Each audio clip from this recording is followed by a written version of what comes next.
There are corners of this wood where I can't get into at all. They could be hiding there.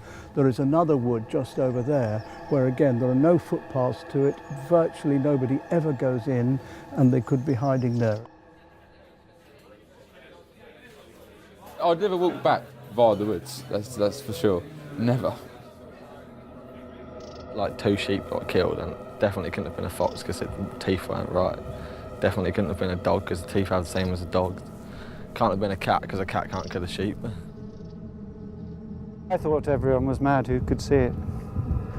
And then I looked out the window one day and saw it myself. It was something I shouldn't have seen. I can't say what it is, I don't know what it is, but I know that it wasn't an ordinary British wild mammal at all. That wasn't a family pet and it wasn't a dog, because when it looked at me, I looked at it and I thought, holy mackerel, what the hell is that? They're very careful not to be seen but too often, except by mad people.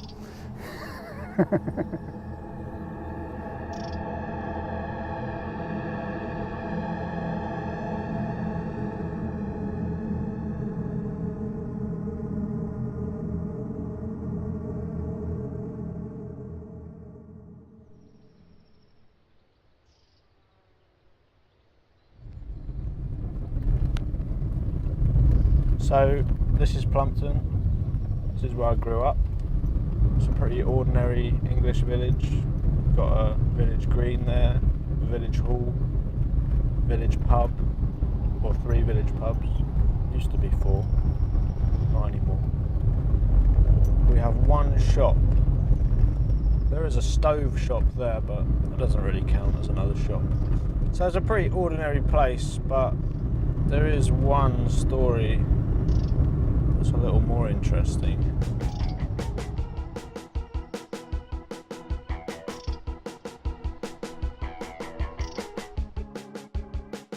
The Plumpton Panther. The Plumpton Panther? The stories have been going around for as long as I have, I suppose. Now and again there's gossip about it. I've never seen it myself. I've not seen it. Have you seen it? No. Is there one? Have you seen any? Could believe it, yeah. Maybe after a few pints, but... The legend has it that it's been howling around the area for some time. Well, I've never seen it, but I know it does exist. There's an animal tiger panther. You never know, do you? It could exist. It might be a myth, it might not be. Never been there, never will be. It's rubbish. Years ago, I did hear this kind of high-pitched growl. Somebody said they saw it. My neighbour who lives here, she reckons she's seen it. She's a bit batty. Something made the noise. Something definitely made the noise. Because I've walked around here for 31 years, I just know when there's something different that has been there. So where that fence is there, that's where we thought it lived, just in the middle. And about here, I see something coming out. But I just looked over and I just saw, just something walking along that mound over there in the distance. We rushed downstairs, out into the garden. We sort of walked over quietly because we didn't want to get eaten. And I did an emergency stop because I thought, what the hell is that? By the time we got to about here, it had gone. I'm not 100% sure of what it was, but it's just what it looked like. It just looked different. And I had that head on it that told me if I was walking down that he could have me. When normal cat's like this big, you wouldn't really be able to hear it after 10 metres. The cat is that big and they're that big. Its head was above this here, so it was the real thing, if you like. It was only a couple of seconds and it was gone.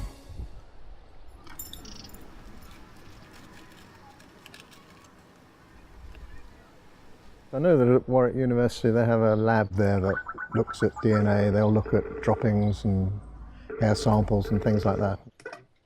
We've now been being sent samples for the past 4 years and we have yet to identify any panther DNA. When I was a kid I believed in it. I guess it was exciting to think something like that might live around here.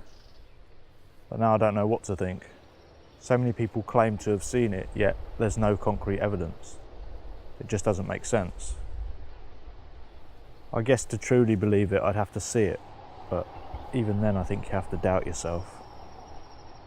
Mass hallucination is not quite the right word, but people see something they don't understand and fit it to something that's already been reported. If there's a belief that something is there, then ambiguous imagery tends to be biased in its interpretation. I mean, I had had a couple of drinks at the time. I was 11, but like people who hear about it when they're younger, and then people make stories up, and then it just grows up in your imagination, and then you think you see something. If you see a cat, a domestic cat, in the distance, it's hard to tell its scale. It's like that time when someone reported apparently a lion mooching around and it was a ginger cat. We do get interesting things sent in, so large pieces of scat which look way too large to be a domestic cat, but which give a domestic cat DNA signature. I think a distinct possibility is that we do have very large feral cats out there. It does look to me that there's something out there to be found. I guess I've had the panther on my mind lately, because I keep thinking I'm seeing it. Sometimes it's a domestic cat or a black sheep. I've even had my head turned by a couple of bin bags. Maybe it's a panther, maybe it's giant ferals, or maybe it is just a myth. But whatever the truth, I want to think there's something out there. And I kind of hope science doesn't prove it either way. I think it's best left a mystery. There's a very famous philosophical allegory, I suppose, of black swans and white swans. You know, the fact that you never see a black swan doesn't prove the fact that they don't exist. Who knows? It is a mystery. Panthers here are the equivalent to mythical animals, really. I'm convinced it exists. Sometimes you've got to see something to believe it, and I saw it.